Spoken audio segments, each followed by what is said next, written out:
Well, welcome in all new Jock Market Power Hour for this week's Travelers Championship. I'm Rick Gaiman, that right there. Joe Idoni, and Joe, we might be 3,000 miles away from where we were last week, but another stacked field, another 20 million bucks up top, and another Jock Market cash market to earn us some money.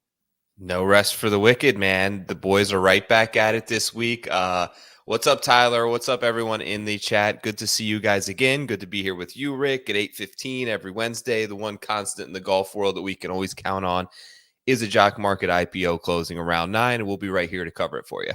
Yeah, so Joe, you have been just absolutely crushing it out there, and everyone is taking notice. You have been, I don't know if it's every market, but I don't know, at least 7 of the last 10, I feel like I've seen your name at the top of the leaderboard. You've been piling up the profits, and you're sitting here telling us every night who you're going to end up, every Wednesday, who you're going to end up taking. So it should be a pretty easy blueprint.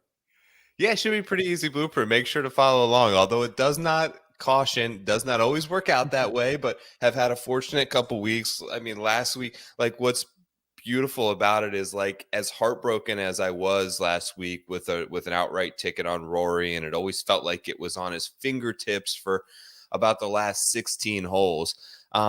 Jock Market rewards the second place finishes. So I had second, third, fourth. I had all 3 of them last week. I also had 8th. I also had 12th. So I was able to just really stack guys up around the leaderboard. And although the profits could have been a little better if one of them would have finished, I still wasn't totally wiped out by any means like I was in an outright market, and was able to crunch some profits on those guys who ultimately were good picks. So yeah, so if you're checking in for the first time, you're like, what language are they speaking? We're playing stock market DFS here, and this is the IPO that's live right now where you can bid on shares of golfers. If you're one of the high bidders around 9 p.m. Eastern time when this IPO ends, those shares are allocated to you. Then we enter the live trading portion where you can make moves throughout the week. So here is last week's market. Try to get us out of the way a little bit here. Wyndham Clark went for $5.72 last Wednesday and got the full $25 per share payout. So you made $19 of profit on every share of Wyndham Clark that you had. Here's what Joe's referencing. Rory McIlroy, $9.59 per share in IPO. If you had a outright ticket on Rory, you got nothing and liked it. Now here in the Jock Market, you more than doubled your money because second place pays out $20 a share. So you made $10.41 of profit. And then obviously for every position going down, there is a different payout. And really, Joe, it's all about beating expectation. If your golfer like Xander Schauffele, who ended up finishing T10, that is better than his expectation, which I think his price was asking him to finish like 12th or 11th. So he gets you 95 cents of profit per share. Even the big boys don't have to go super nuts. And then the guys that are further down the board, like Nick Hardy, they can finish T20 and make you a lot of money in the process.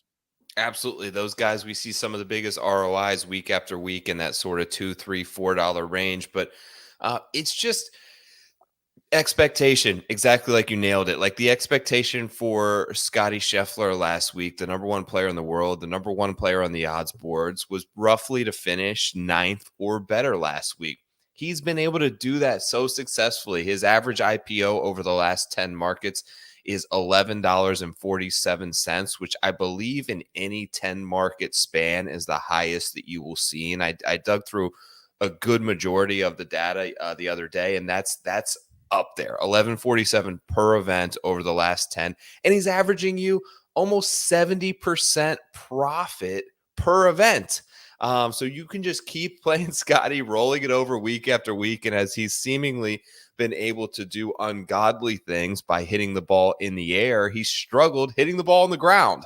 But it hasn't really affected much in the Jock Market, although that he hasn't got that win. You see the finishes every event there, 42% ROI. He's averaging $15.94 per event, and he only has really the 1 win in that last 10-week stretch there. So he's been on a fantastic run. It's been unbelievable, but there's just illustrates the different ways and strategies that you can play this. And you also have the in-play aspect of it too, which I was able to capitalize on a couple good moves last week. Yeah, so this is the Scotty Scheffler streak that he's on. This 16 event run where he's finished no worse than 12th. 13 winning markets, 81%. That's insane. A 51% average ROI. Just seemingly able to figure it out no matter what happens every single week. You can see it's just a lot of green on this board. So that's what we're doing right now. This is a very important time. It's not critical that you get in the market right now because Joe mentioned, there is a live phase to this that will run from, tonight, Wednesday night, 9 p.m. Eastern time until the tournament is over. But this is where the initial shares get allocated. And if you're tuning in for the first time, or even if you're not, there's a lot of good ways for you to get in on some free money. So first and foremost, if you have not deposited yet, the code that you should use is POWER. There is a link in the description that'll get you a $100 deposit bonus. It's the best deposit bonus that is available. If you're on Twitter, you should go over to this tweet from Jock Market and you should quote tweet it. And you should say, out of these 4 golfers, who you think is going to have the best week. It's Jon Rahm, it's Viktor Hovland, Rory McIlroy, and Scotty Scheffler. You don't even have to be right. You just have to quote the tweet, make sure you like the post and you're following them, and you have a chance to win another $150. We're up to $250 there. We've also got this little guy, a risk-free market and a profit boost market. So if this is your first PGA market ever and you lose, Jock Market makes you whole up to $100. However, if you turn a profit, they'll just give you another 20, right? Yeah. I mean, you make $1 of profit, they will give you $20. Seems like a pretty good deal. And if all of that was not good enough and you want to play on the pick'em side of things, because now there's 2 sides of Jock Market, that's relatively new. You've got the stock market and you've got the prop pick'em. They have boosted Ricky Fowler from minus 700 or something to make the cut this week to basically what is an even money proposition. So they have taken his holes played prop, which again, that's basically to make the cut, 36.5, and given it to Ricky Fowler. You usually see this for guys that are in the middle of the board, like your Justin Suggs, maybe your Brendan Todd, whatever, not your guys that are in the top, 10 of the betting odds for the week. Yeah, absolutely. Fantastic promos. And they're really just incentivizing new users. So I see Ben in the chat here, which is sort of new to the market this week. Make sure that you take advantage of all these things. They have sort of the free contests, which are a great way that we've spoken about before to really get your feet wet. But if this is your first market, make sure to take advantage of the bonuses and these offers that they have. I'm continued to be blown away by the amount of people that are joining and having success and enjoying Jock Market, but I'm also blown away about the number of new people that reach out to me almost weekly and are like, hey, I see you tweet about this every week. Like, what is it? And I try to explain it to them. I send them the promo code. It's good to see a couple trickling in here each and every week into the live show.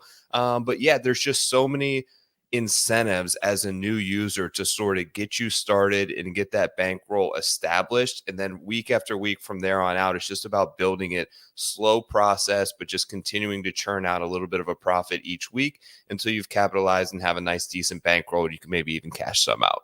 Yeah, and to follow up on Ben's question there, he says there are still some golfers who are at $1 per share. Is that a glitch? What's going on?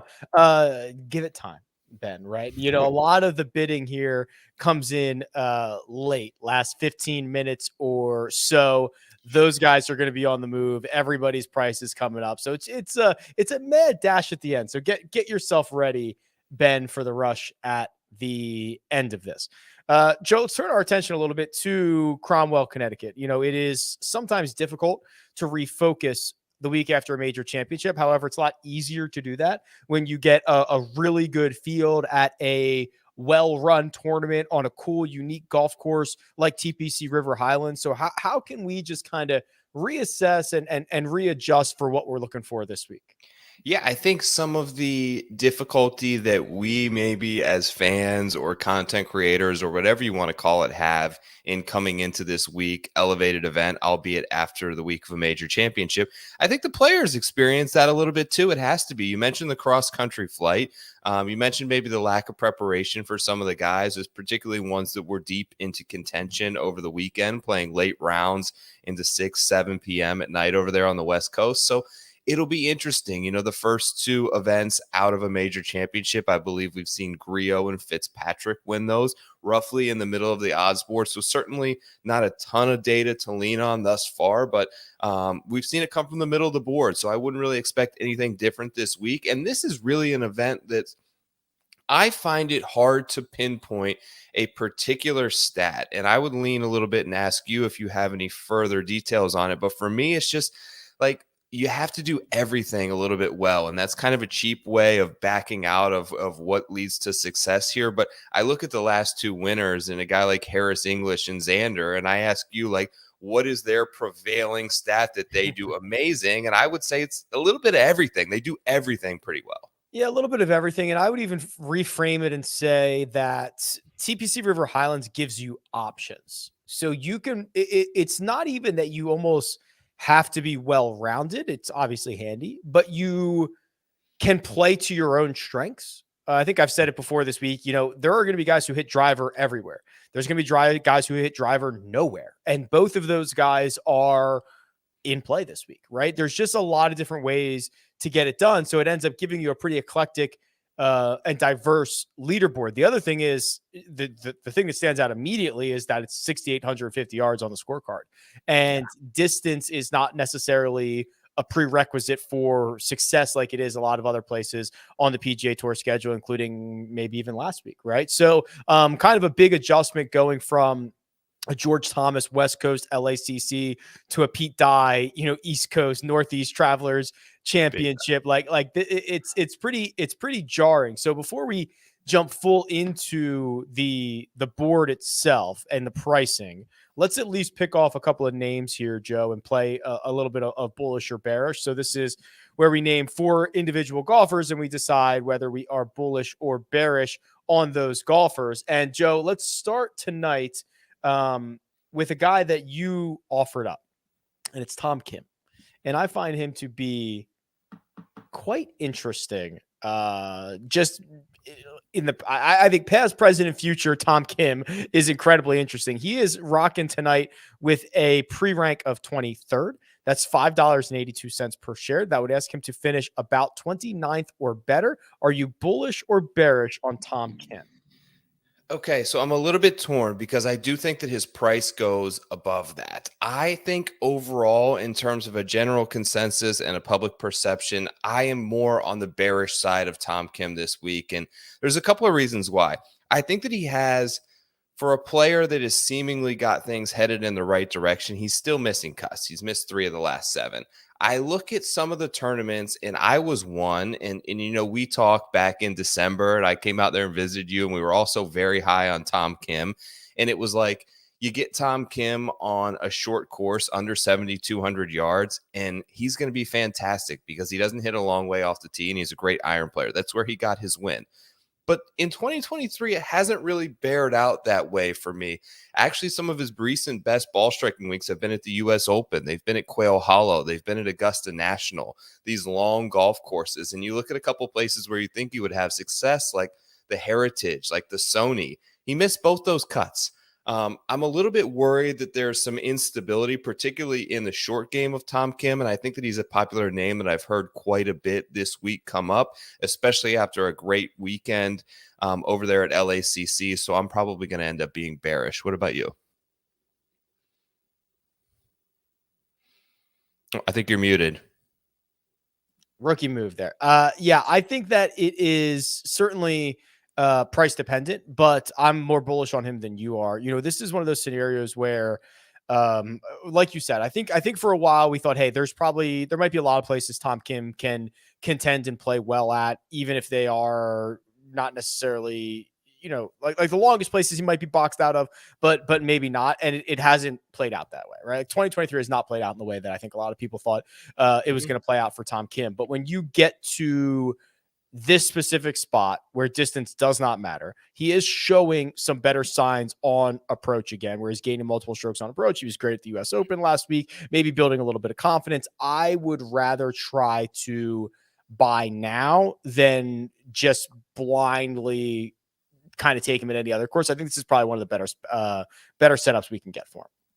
Okay, fair enough. Who's next? Let's do Wyndham Clark. Let's do our latest, newest major champion. He is going to try. I'm stunned he's even playing this event. He is going to try to run it back out the week after a U.S. Open victory. His pre-rank tonight, it's generous, 7th, $7.31 of fair value. That is asking him to finish top 20. Are you bullish or bearish on Wyndham Clark?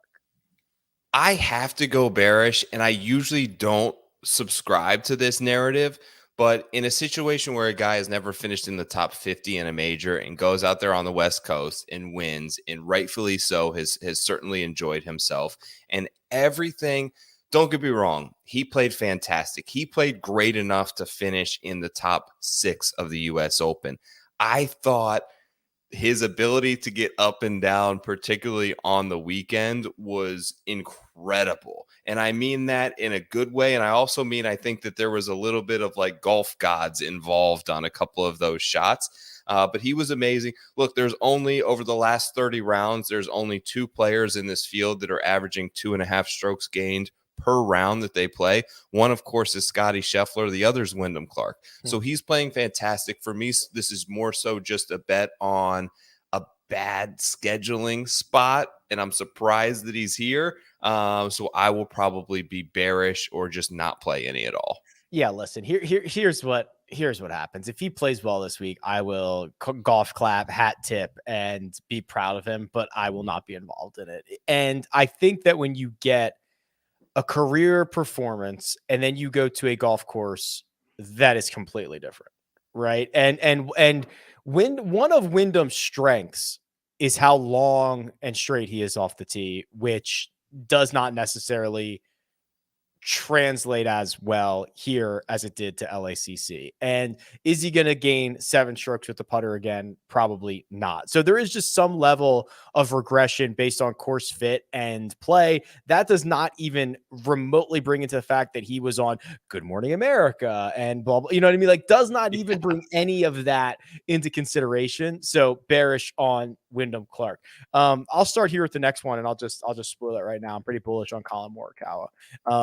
What we're seeing here is that iron play is back, Joe, gaining a stroke and a half per round on approach. We are like, there's a universe in which he doesn't WD from the Memorial on Saturday morning, starting 2 shots back. He wins that. He finishes T14 at the US Open, and now everyone is hot and heavy on Collin Morikawa again. Remember, there was like 28 guys within 2 shots of the lead or whatever, or 4 shots of the lead at the Memorial. Like, there's just like an alternate universe where he's one of the most popular guys in the world, and everyone's just foaming at the mouth about his form. And we're not that far removed from that. I'm going to start foaming at the mouth. I'm in on Collin. Yeah, I'm in as well. I think this is a great place for him. I don't know that I love his prospects to win, but I love his prospects to outperform the expectation number that they've set in Jock Market. The approach numbers have been great, over 4.5 strokes gained on approach in 3 consecutive starts. You mentioned the ball striking has been there. Even Memorial, he was playing fantastic. I'm not concerned based on what he told us and based on what we saw last week in those back spasms being sort of a lingering injury concern for him this week. So I'll be bullish as well. Finally, Tommy Ladd. If you think Tommy Ladd can finish top 20 or better, you should probably be a buyer of Tommy Fleetwood, because that's right around where his fair value is tonight, about $730, $750 per share. He gets a pretty decent pre-rank, I believe. Let's see what Tommy, 8th in the pre-rank for Tommy. And of course, he had that runner-up finish in Canada. He fires off another 62 in the U.S. Open. How are we feeling about Fleets this week? I feel good about him. I'm bullish, actually. I think this is a great course setup for him. I think that the last 2 tournaments have, of course, been fantastic. The Sunday 62 was like him missing that putt on 18 was kind of like a microcosm of exactly what we saw at the Canadian Open, where he seems to like, I think at this point we can say, like, without taking a shot at him, that there is a struggle factor there down the stretch of tournaments when there is an important moment. That said, both of those he's cashing huge in the jock market. You don't necessarily see it have to have him win. The strokes gain categories across the board, from around the green, putting, approach, off the tee, have all been positive over the last 20, 30, 40 rounds for Tommy. He's really been trending in the right direction. And I think this is a good spot for him once again to potentially capitalize on that form. Yeah, that's right. I think that's the call. And I think the call is that Tommy doesn't have to win. Right. You know, a runner up, a third, geez, a ninth is going to be plenty good for Tommy to turn you a profit this week. And that is such a differentiator between what we're doing here in the jock market and basically every other fantasy format, that I think he becomes more valuable here than in most other places. So I'm also a buyer on Tommy. If you're looking to get involved, the code you want, it's power. There's a link in the description. There's a couple other cool things going on tonight, like a risk-free market plus a profit boost market. So if this is your first cash market and you lose, jock market will make you whole up to $100. If you win, they'll give you an extra $20. So a little profit boost there. You can go on Jock Market's Twitter and quote tweet who you think is going to have the best week and get yourself entered in a draw for $150 there. They've done a boost on Ricky Fowler and made him the guy for to make the cut in the prop side of things. So there's just a lot of ways to get involved for this week, but the traditional way would be through some of these blue chip stocks, Joe, and Scotty Scheffler leads the way right now at 8:38 p.m. Eastern time. Scheffler already over $10 a share, 10.15. That is going to ask him to finish about 11th or better. He's been a staple in this range, and it does not seem like there is any evidence that the public sentiment will be slowing down on him anytime soon. No, and it shouldn't. His worst finish is actually 11th since March, which is pretty baffling to see. And that actually came the week after a major championship at the RBC Heritage, which I think could have some course correlations and links to maybe what we see this week in terms of the importance of hitting fairways, in terms of the overall yardage, the smaller greens, the having the ability to shot shape it off the tee both ways. And then you look at after the PGA Championship, he showed up to the Charles Schwab after a second place at the PGA and finished third there. So the floor is just incredibly high, maybe the highest I can ever remember for a player, where it feels like, yeah, I'm okay bidding $11 per share, because what are the chances he finishes 10th in this tournament? I think the top 5 potential is extremely live, and it feels like worst case scenario is like he bottoms out, plays terrible, and finishes like 13th, and I maybe lose $1 per share. The upside is there. The win, you can't continue to put these numbers together, tee to green, like he has, and not get the win. So we all know that it's on the precipice and coming soon. Is this the week? I don't know, but either way, I think he returns you an ROI once again. He is beating the field here by a pretty significant gap. So he's at 10.15. Patrick Cantlay at 8.97. He's your second most expensive golfer. And Cantlay's always a little bit weird when you start investing in him. He gets off to a really slow start at the US Open, plays well over the final couple of rounds, and finishes T14, breaks you about even. He's actually been a loser in 3 of his last 4 markets and in 5 of his last 7.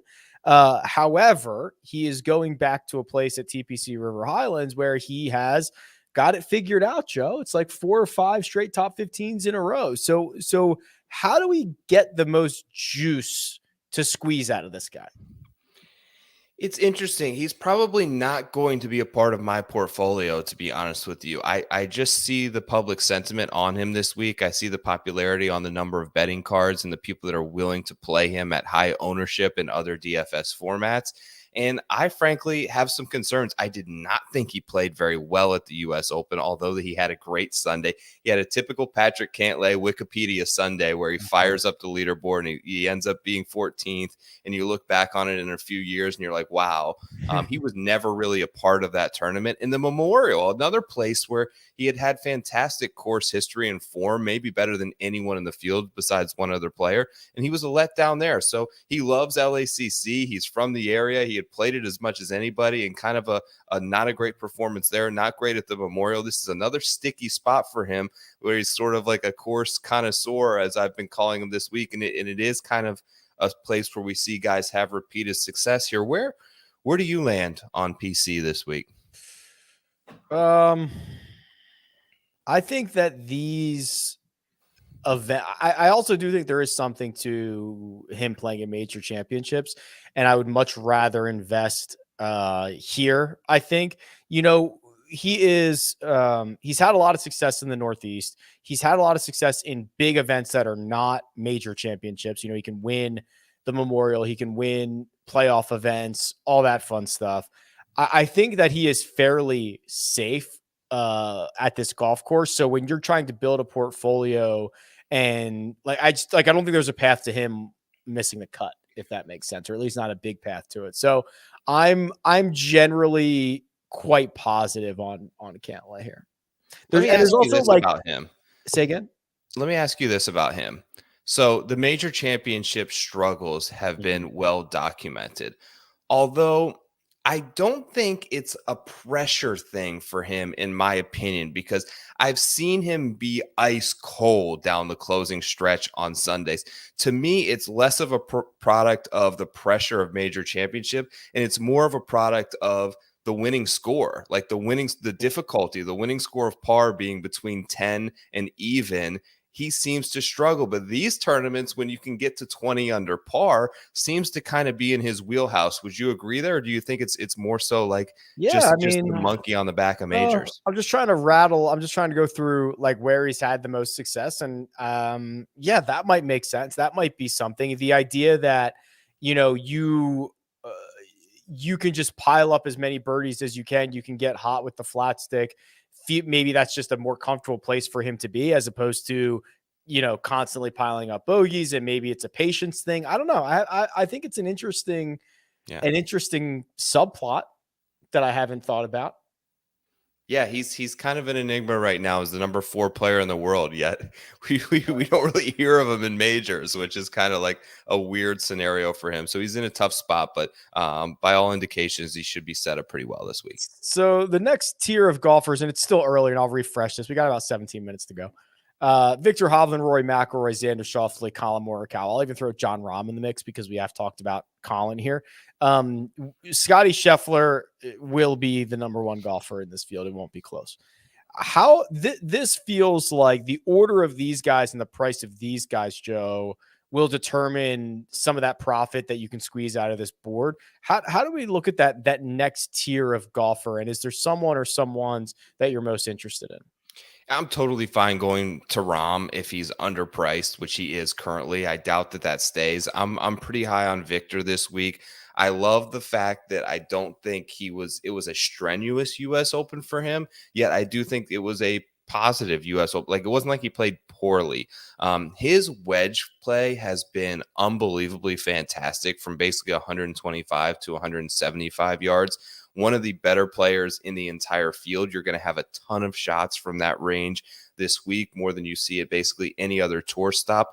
I talked to Andy a little bit about this, and I don't know that the yardage is, and it would make sense architecturally, but just visually, it reminds me of Memorial. Like, the houses lining some of the holes, the thick green grass around the greens being tough around the green spot, some of the creeks sort of weaving along the side of the holes and coming into play in certain spots, and just really being a thinking player's golf course. He obviously got the win there. I just think that he's playing fantastic, and if we can get a good price on him, he'll be my favorite of the options. What about Rory for you? Like, are you worried the emotional toll that last week took on him?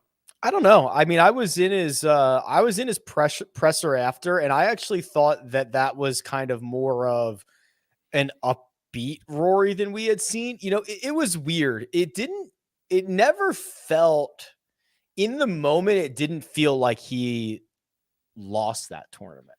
Honestly, at least in the moment, it didn't feel like. I know Golf Twitter was probably having like a different conversation, but in the moment when he was walking off 14, he was 3 shots back of Wyndham Clark and it was over. Right. Like, and I feel like there was it felt like he did everything he could to even finish just one behind. Like, that's how it felt in the moment.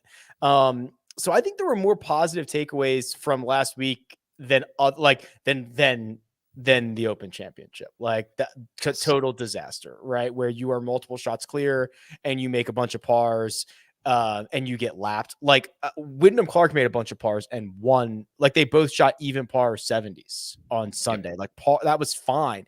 Making par was fine on the back 9 at LACC. So it didn't necessarily feel as much like a letdown. So I'm not concerned at all. He gained something like 11 strokes ball striking. He's back to doing that thing again. Like, I think Rory's a great option for this week. Yeah, I agree with the first part of your take in that it felt different than the Open. It felt different than the Masters. It felt different than the PGA. It seemed like heading into all 4 of those events, his preparation and just what he said, and he's notoriously honest with the media and the people in the press room. And it just felt different this week. You talked to me last week about how, it was kind of like head down. I don't want to talk to the media. I'm going to get out early. I'm going to put in the work, and I'm just going to absorb myself in the work of being a professional golfer and not of being a professional personality. I love that. There were still aspects down the stretch of the mentality that he plays with that I would love to see, like the aggression that he hit that shot with on 17 to come over the trees and get it close to the hole. Like, that's when he's best, when he's trying to pull off shots that nobody else can pull off, when he's trying to chase a lead on a Sunday like he did at Augusta National 2 years ago. Like, at some point, I wish he would realize that that is when he is at his absolute best. And there are times when that can go potentially wrong when you play that aggressive. But I believe if he played that way all the time, we wouldn't be at 9 years since the last time he had a major. Oh boy. Yeah. It's and counting, right? Like, it's just, it's been brutal. Here's Fleetwood. We talked about him, but just below Fleetwood in that $6 range, which is essentially asking these golfers to finish top 25 or so. You get some interesting names here. Siwoo Kim, Hideki Matsuyama, Sung Jae's here as well, and Matt Fitzpatrick. Like, who, if you could only have one, and that's not how this works, but if you could only have one, who in here are you rocking for this week? Really like Siwoo Kim. I love the fact that he's hit or miss a little bit with his wedges, but when they are on, they are fantastic. He's sort of gotten the moniker of being a Pete Dye specialist. Positive signs, obviously, at the Memorial and the AT&T Byron Nelson, where I thought that he was close on Sundays in both of those events to getting a win. And he's just had, I think, his most consistent year. You look at those ball striking numbers, basically since the Wells Fargo there. And it's been really, really surprisingly consistent for Siwoo. The other part that he's made genuine huge strides on is just pounding fairways. And like, when you think about the course, the accuracy off the tee that's rewarded here, you think of players like Brendan Todd or Russell Henley or Ches Reavie. Siwoo Kim's been the most accurate player off the tee over the last 24 rounds in terms of fairways in the entire field. So I think that he sets up great for this place. I would love to see some of that aggressive mentality that I just sort of maybe knocked Rory for, in a sense. I think Siwoo has that, and I hope that he has a good week. Siwoo could actually benefit from maybe toning it down a little bit, right? Yeah. Like, if we could combine, they need to talk. Rory, a little Rory and Siwoo meet in the middle might be good for everybody. But I feel what you're saying here. I think there's some pretty decent value on this board, right? We've been monitoring the Austin Eckert situation for the last couple of weeks. He's now in the midst of 4 consecutive wins, with 3 of them being triple-digit victories, and doing it in a way that's super sustainable. We've got Brian Harmon, who has destroyed TPC River Highlands, and he showed us at least a really good Thursday around LACC before fading over the course of the final 3 days. But we've got this just like elephant in the room, 22nd pre-ranked, $4.90 currently, Justin Thomas situation.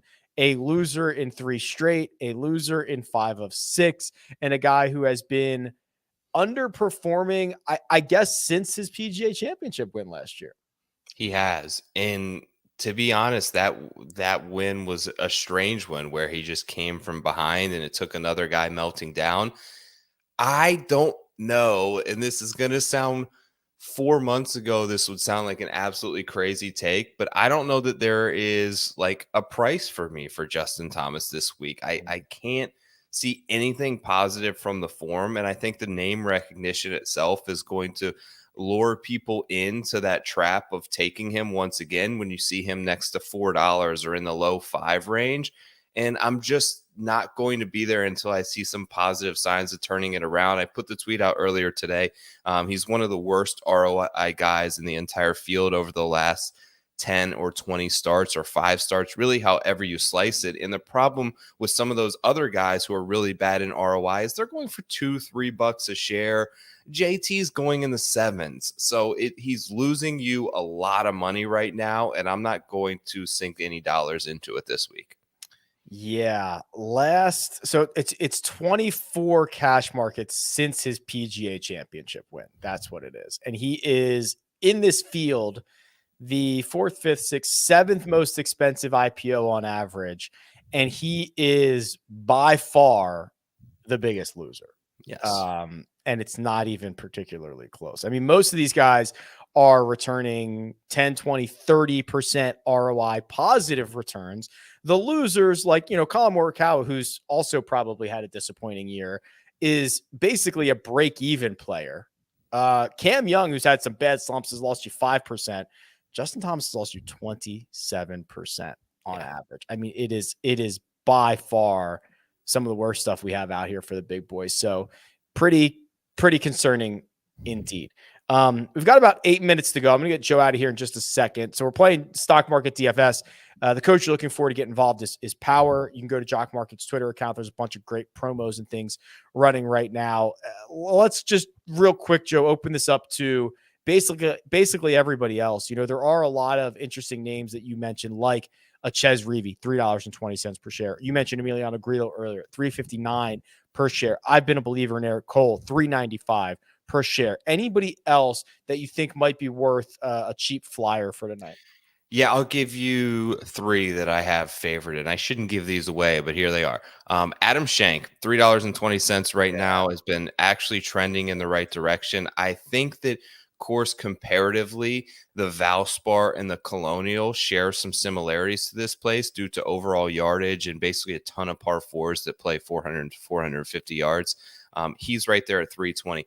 Sam Bennett, is still at $3. I've been taking him.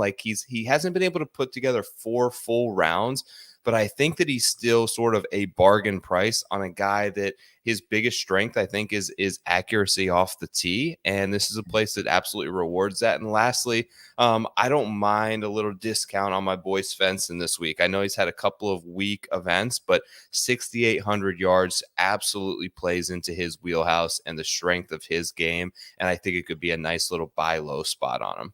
Yeah, the thing on Schenk is he missed the cut last week, but his Friday was awesome. He just played himself out of it on Thursday. So he is basically, in his last 10 rounds, 9 of them have been splendid.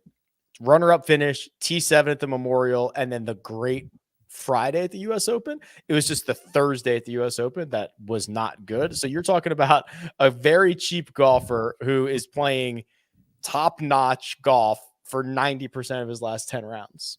Absolutely. He's been very solid, and he had a baby in the middle there. So I'm willing to sort of give him a break on a couple of those missed cuts in between the Valspar and the Charles Schwab. In between those second place, there was like a run of 3 missed cuts where he had a child.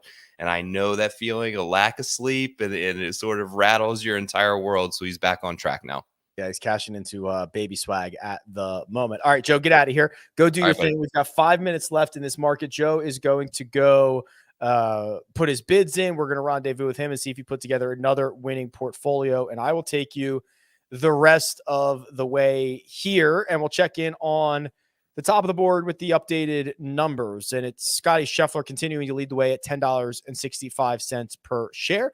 This is nothing new for Scotty. He is going to be the most expensive golfer in this market. It is just a matter of what price he is going to finish at. 1065, he has to finish 10th or better. That's up to $11. If he gets to 1150, he's got to finish 9th or better. So that's basically where you're asking Scotty Scheffler. Last time I saw, he was minus 115 to finish inside the top 10. So we are right on track with where we would expect Scotty Scheffler to go tonight. Jon Rahm, 960. He is second.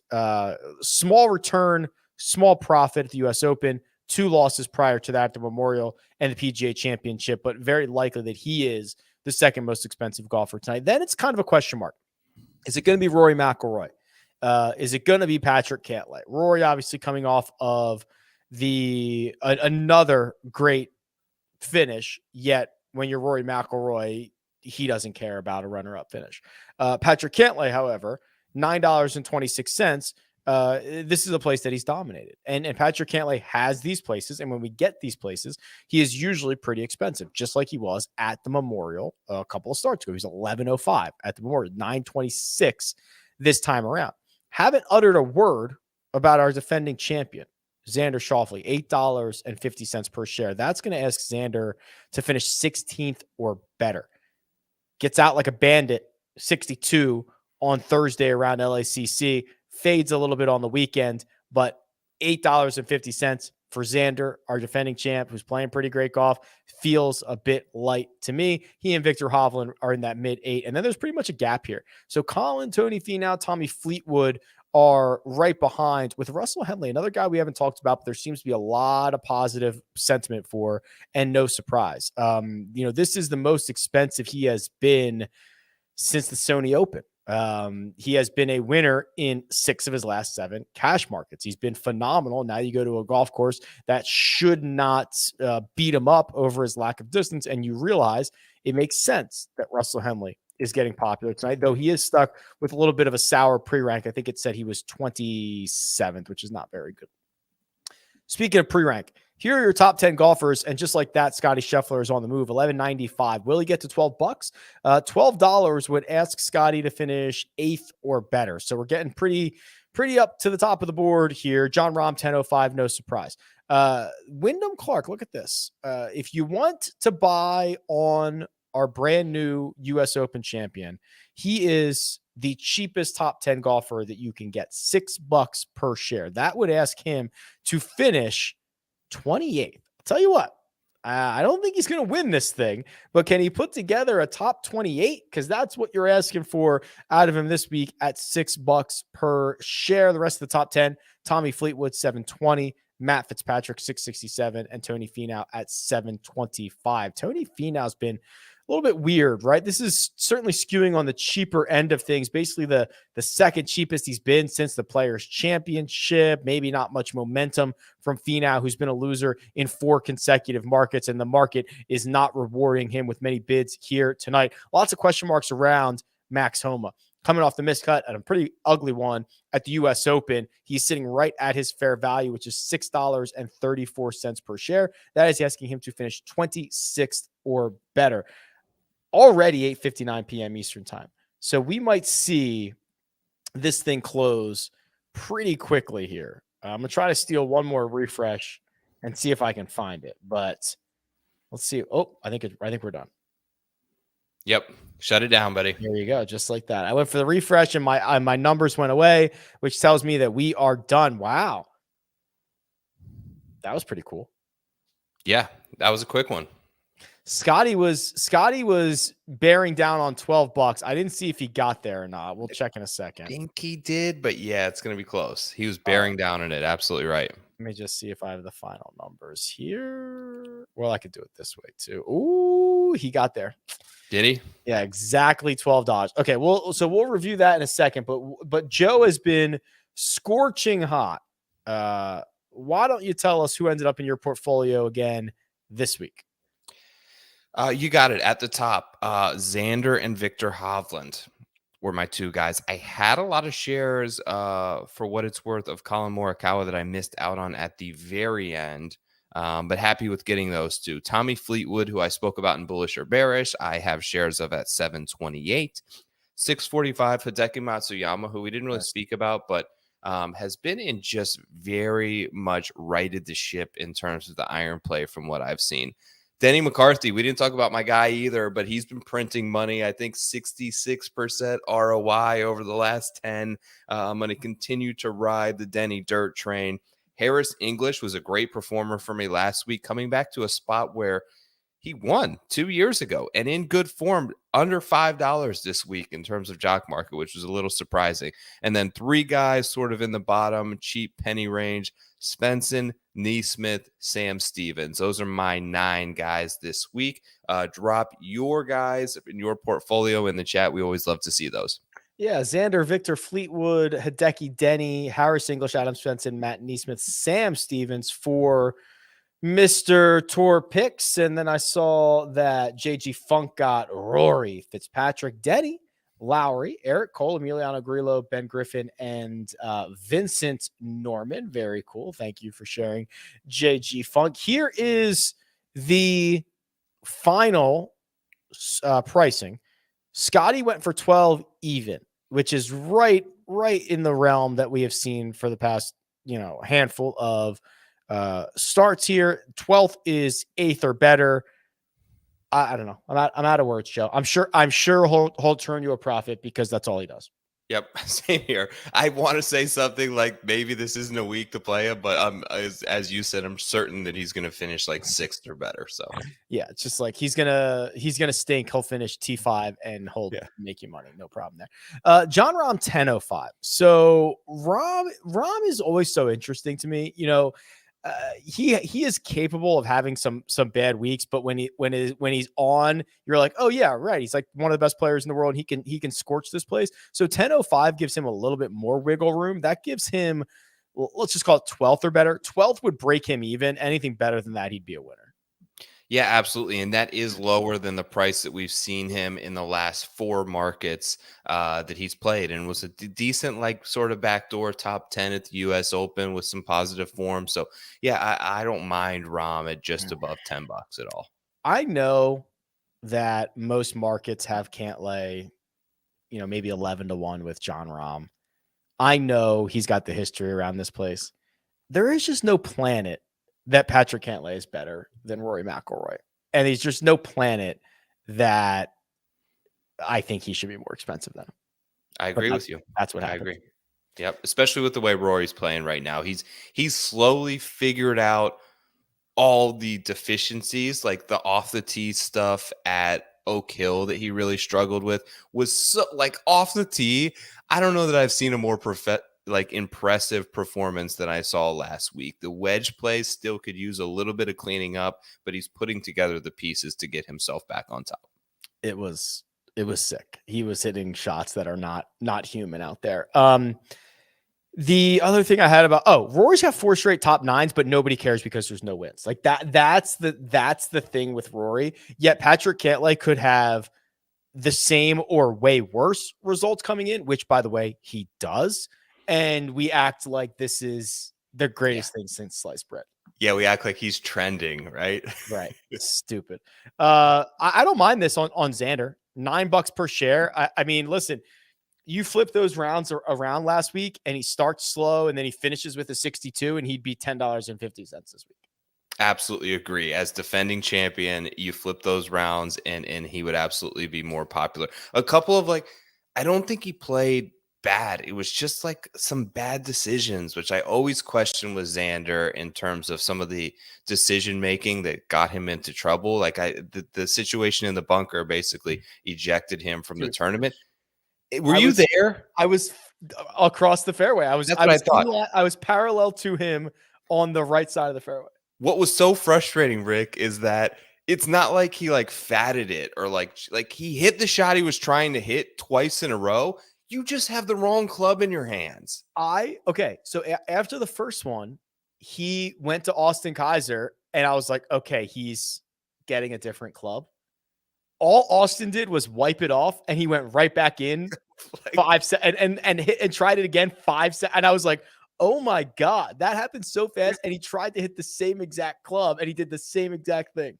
So frustrating. And it was a layup either way. So what's the difference if you're coming in from 140 or 125 at that point? Like, take some more loft and don't don't get yourself out of it at the first hole.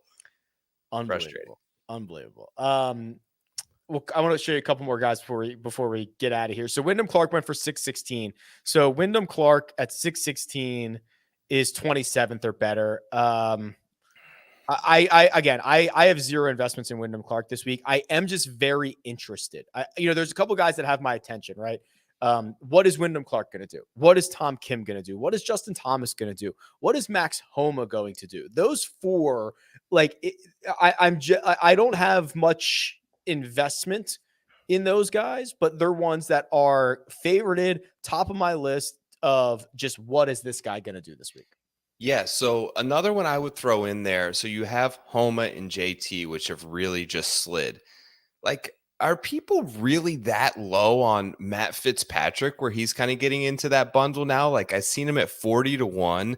He's $6.67, which is, if you rule out Wyndham Clark, the lowest of anyone in the top 10 this week in terms of pre-rank. And he's got 3 straight top 20s. Like, he's not playing bad. He came out of a major championship earlier this year and won an event at the RBC Heritage on a very short positional golf course. He won a major in the past year. Like, the guy's a really good player, and it seems like nobody, like, people are looping him into the struggles of some of these other guys, and it hasn't been that bad for Fitz. Yeah. Well, listen, this thing is live now, right? I mean, IPO is over. Live trading has begun. I can see already the activity coming in.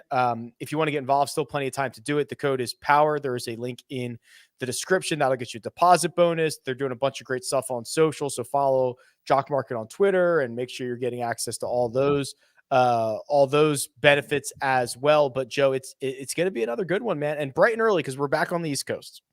Absolutely. Bright and early tomorrow morning. You'll already be tilting your guys. Make sure to take advantage of the promos that are available. Take advantage of the free square on Ricky. I'm looking at it now. It's still available at 36.5 in terms of making the cut. Adam Shank's in there, who we both like this week, who I think is another strong candidate to make a cut. So pair those two together. Take the free money. Take the free money. Follow Joe on Twitter at TorPicks. You can find me at RickRunGood. We'll be back next week. Same time, same place. Good luck.